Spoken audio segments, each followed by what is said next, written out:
अस्सलाम वालेकुम, मैं हूं नौमी सत्ती और आप देख रहे हैं मेरे यूट्यूब चैनल क्रिकेट विद नौमी। तो आज के व्लॉग में बात करूंगा पाकिस्तान सुपर लीग का मुकाबला जो खेला गया है कदाफ स्टेडियम लाहौर में कोयटा ग्लैडिएटर्स और डिफाइड चैंपियन लाहौर कलंदर्स के दरमियान। और कोयटा ग्लैडिएटर्स की टीम ने लाहौर कलंदर्स को इस मुकाबले में शिकस्त देकर पॉइंट्स टेबल पर नंबर 1 पोजीशन जो है वो हासिल कर ली, क्योंकि कोयटा ग्लैडिएटर का जो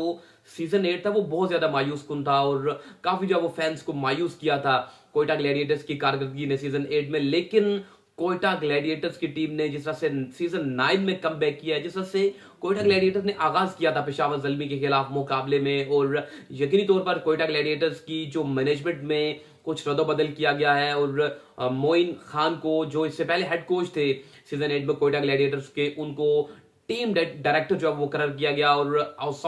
जो ऑस्ट्रेलिया के खिलाड़ी हैं शिन वॉटसन, उनको हेड कोच जो वो मुकर्रर किया गया। उसके बाद कैप्टनसी को चेंज किया गया। इससे कबल जितने भी पाकिस्तान सुपर लीग के 8 सीजन हुए थे, उन 8 सीजन में कप्तानी की थी सरफराज अहमद ने कोयटा ग्लैडिएटर की। लेकिन जब से पीएसएल मूव हुआ था पाकिस्तान में दुबई से, उस वक्त से जो कोयटा ग्लैडिएटर्स की परफॉर्मेंस का ग्राफ था वो दिन ब दिन नीचे जा रहा था। लेकिन इस सीजन में एक नई हिकमत अमली के साथ, एक नई प्लानिंग के साथ हमें कोयटा ग्लैडिएटर जो है वो नजर आ रही है। और पहले दोनों मुकाबले पीएसएल 9 के जो है वो जीत लिए, पहले मुकाबले में ज़ल्मी को, और आज जो मुकाबला खेला गया लाहौर कलंदर्स, क्योंकि एक मुश्किल साइड हदफ था एक कोयटा ग्लैडिएटर्स के लिए, क्योंकि हमेशा से मुश्किल रहता है जब भी आप कदाफी स्टेडियम लाहौर में लाहौर कलंदर्स के अगेंस्ट खेलते हैं, क्योंकि एक तो होम कंडीशंस हैं लाहौर कलंदर्स की, उसके अलावा एक बड़ा मजमा जो वो सपोर्ट कर रहा होता है लाहौर कलंदर्स की टीम को। लेकिन इस मरतबा अपने हिसाब पर काबू रखा और विक्ट्री हासिल की कोयटा ग्लैडिएटर्स ने अगेंस्ट लाहौर कलंदर्स। सबसे पहले बात करूंगा लाहौर कलंदर्स की टीम के हवाले से कि लाहौर कलंदर किस वजह से इस सीजन में जो है वो स्ट्रगल कर रही है, क्योंकि डिफाइड चैंपियन है। पीएसएल 7 भी लाहौर कलंदर्स ने जीता था और पीएसएल 8 भी शहनशाह की कैप्टनसी में लाहौर की कलंदर्स की जो टीम है वो चैंपियन बनने में कामयाब हुई थी। फाइनल में मुल्तान सुल्तान को शिकस्त दी थी। लेकिन पीएसएल 9 पहले मुकाबले में भी एक एकतरफा तौर पर शिकस्त का सामना करना पड़ा था लाहौर कलंदर्स को अगेंस्ट इस्लामाबाद यूनाइटेड, और दूसरे मुकाबले में भी बिल्कुल उसी तरह से वही गलतियां दोहराती हुई नजर आई लाहौर कलंदर्स की टीम। और इस मरतबा उनको सामना था कोयटा ग्लैडिएटर्स का, लेकिन कोयटा ग्लैडिएटर्स ने भी बासानी 5 गेंदे कबल जो है वो मुकाबला अपने नाम कर लिया और एक आसान विक्ट्री जो है वो अपने नाम की है। और यकीनी तौर पर सबसे पहले बात करूंगा कॉम्बिनेशन के ऊपर लाहौर कलंदर्स की, कि लाहौर कलंदर किस चीज को जो है वो मिस कर रही है सीजन में। सबसे पहले जो उनको बहुत बड़ा सेटबैक लगा है वो है राशिद खान का। यकीनी तौर पर राशिद खान इस पूरे सीजन में अपनी बैक इंजरी की वजह से जो है वो लाहौर कलंदर्स को अवेलेबल नहीं है। उसी वजह से लाहौर कलंदर्स की जो टीम है वो स्पिन डिपार्टमेंट में बहुत ज्यादा स्ट्रगल कर रही है। सलमान फयाज को खिलाया जरूर गया, लेकिन उस तरह से इंपैक्ट क्रिएट नहीं कर सके जिस तरह से उनको गेंदबाजी करनी चाहिए, जिस तरह से स्पिनर्स के लिए एक कंडीशंस है, जिस तरह से स्पिनर्स जो है वो डोमिनेट कर रहे हैं उस तरह से डोमिनेट नहीं कर रही लाहौर कलंदर्स की टीम। बहरहाल आज सिकंदर रजा जो है वो अपनी टीम को उन्होंने ज्वाइन किया और उनको खिलाया गया प्लेइंग 11 में। उन्होंने बॉलिंग तो बड़ी शानदार की, एक शॉर्ट कैमियो भी खेला अपनी टीम के लिए बैटिंग डिपार्टमेंट ने, लेकिन जो राशिद खान का सेटबैक है वो फिल नहीं हो पा रहा लाहौर कलंदर्स की मैनेजमेंट से, और प्लेइंग 11 सही तरीके से नहीं बन पा रही लाहौर कलंदर्स की इस पीएसएल 9 में। लेकिन एक उनको यकीनी तौर पर फ्यूचर स्टार जरूर मिला है जानदाद खान की सूरत में। जिस तरह से जानदाद खान ने आकर एक कैमियो खेला है, लाहौर कलंदर्स की टीम एक वक्त में ऐसा लग रही थी कि सिर्फ 160 या 170 रन तक जाएगी, लेकिन जानदाद खान का जिस तरह से कैमियो था, जिस तरह से जिस दिलेरी से उन्हें आकर बैटिंग की, उन्होंने सबसे पहले इब्रार अहमद को जो है वो आड़े हाथों लिया, उसके बाद उन्होंने फास्ट बॉलर्स के खिलाफ भी अच्छी हिटिंग की। तो एक अच्छी जो है वो एबिलिटी है जो है वो शो की है बैटिंग डिपार्टमेंट में जानदाद खान ने। यकीनी तौर पर एक प्लस पॉइंट जरूर मिला है लाहौर कलंदर्स की टीम को जानदाद खान की सूरत में इस सीजन में। लेकिन अब तक स्पिन डिपार्टमेंट बिल्कुल कमजोर है, बिल्कुल मायूस कुन कर दी है। लेकिन फास्ट बॉलिंग डिपार्टमेंट जिसके चर्चे हुआ करते थे लाहौर कलंदर्स के, जिसमें कप्तान शहनशाह अफरीदी शामिल है, उसके अलावा जमान खान है, Haris Rauf, 3 quality fast bowler इस वक्त लाहौर कलंदर्स के पास मौजूद है। लेकिन तीनों ही मायूस कुन कारकर्दगी का मुजाहरा कर रहे हैं, जिसका खमियाजा जो वो लाहौर कलंदर्स की टीम को इस सीजन में भुगतना पड़ रहा है, क्योंकि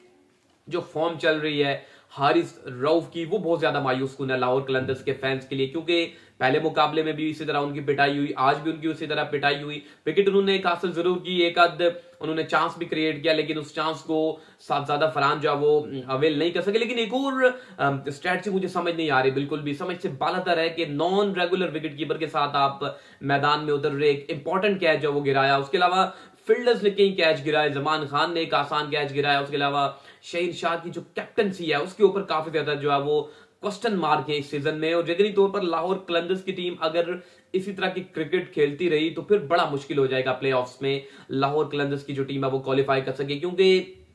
अगर अपने होम ग्राउंड के ऊपर उनकी ये कंडीशन है, ये परफॉर्मेंस है, तो फिर जब वो पिंडी मूव करेंगे या फिर कराची या फिर मुल्तान मूव करेंगे तो वहां पर बहुत ज्यादा मुश्किलात हो जाएंगी लाहौर कलंदर्स की टीम के। लेकिन बहरहाल अभी बड़े मैचेस बाकी हैं, आगाज बिल्कुल भी अच्छा नहीं है लाहौर कलंदर्स का, लेकिन जो कोयटा ग्लैडिएटर का आगाज है वो इस सीजन में कुछ नए अजम के साथ आई है कोयटा ग्लैडिएटर्स की टीम। और जिस तरह से आज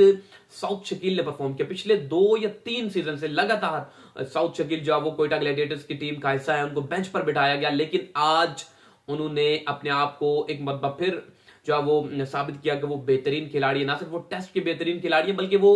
T20 फॉर्मेट भी पाकिस्तान की नुमाइंदगी कर सकते। जिस तरह से वो जैसन रॉय के साथ उन्होंने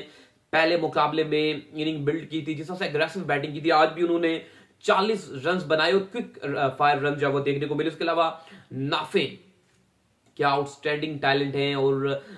इससे कबल उनकी वीडियोस जो वो हम सोशल मीडिया के ऊपर देखा करते थे, मुख्तलिफ प्लेटफॉर्म्स के ऊपर, चाहे वो टिकटॉक का प्लेटफॉर्म हो या फिर एफबी का प्लेटफॉर्म हो, वहां पर वो परफॉर्म किया करते थे, वहां पर उनकी वीडियोस आया करती थी। उन्हीं वीडियोस की बिना पर उनको सिलेक्शन जो है वो उनकी सिलेक्शन हुई थी बांग्लादेश प्रीमियर लीग में। ना ही आई थिंक उन्होंने अभी तक कोई रीजन क्रिकेट खेली है, ना ही वो फर्स्ट क्लास क्रिकेट खेले, और इतने बड़े लेवल पर आकर जिस तरह से उन्होंने हारिस रऊफ, शहीन शाह अफरीदी और जमान खान के अगेंस्ट बैटिंग की, जगरी तौर पर उनका जो फ्यूचर है वो ब्राइट नजर आ रहा है, क्योंकि वर्ल्ड क्लास बॉलर्स में इनका शुमार किया जाता है, 30 तरीन बॉलर्स में शुमार किया जाता है हारिस रऊफ, शहीन शाह अफरीदी को, और उनके खिलाफ इस तरह की बैटिंग करना यकीनी तौर पर एक नाकाबिले यकीन था।